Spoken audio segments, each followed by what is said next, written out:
وانت طالع فوق جبل المقطم، يمكن ما يخطرش على بالك إن المكان اللي داخل عليه ده كان زمان قلب حكم مصر. لكن أول ما الأسوار الضخمة تظهر قدامك تعرف إنك واقف قدام قلعة مش عادية، قلعة صلاح الدين، واللي جواها جوهرة كبيرة اسمها قلعة محمد علي. القلعة دي مش شوية حجر فوق بعض، دي كتاب تاريخ مفتوح، وكل ركن فيها ليه حكاية. نبدأ من فوق، من أشهر معالمها مسجد محمد علي، أو زي ما الناس بتحب تقول مسجد المرمر. أول ما تدخل الجامع تحس إنك اتنقلت لإسطنبول في لحظة واحدة. قباب عالية، مآذن رفيعة، وزخارف عثمانية تخطف العين. المسجد اتبنى في بداية القرن ال19، ومحمد علي ما ترددش لحظة إنه يهدم القصور المملوكية القديمة.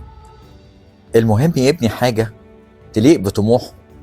وجوه المسجد هتلاقي حاجة غريبة، الساعة اللي ملك فرنسا أهداها لمحمد علي. والمفاجأة الساعة دي عمرها ما اشتغلت مظبوط، ورغم كده فضلت موجودة وشاهدة على واحدة من أغرب الصفقات في تاريخ مصر، اللي اتبدلت بالمسلة اللي واقفة النهاردة في ميدان الكونكورد في باريس. ومن المسجد ننزل لقصر الجوهرة، قصر فخم في قاعات استقبال كان محمد علي بيقابل فيها كبار الضيوف. الديكورات والزخارف تقولك قد ايه الراجل ده كان شايف نفسه بيبني مشروع دولة مش مجرد والي. لكن القلعة مش كلها فخامة، في حادثة مظلمة اتسجلت هنا، مذبحة القلعة، اليوم اللي المماليك اتجمعوا فيه جوه القلعة ولحظة واحدة قلبت تاريخ مصر. الممر اللي اتقفل عليهم وصوت الرصاص اللي رج القلعة كان نهاية عصر وبداية عصر جديد.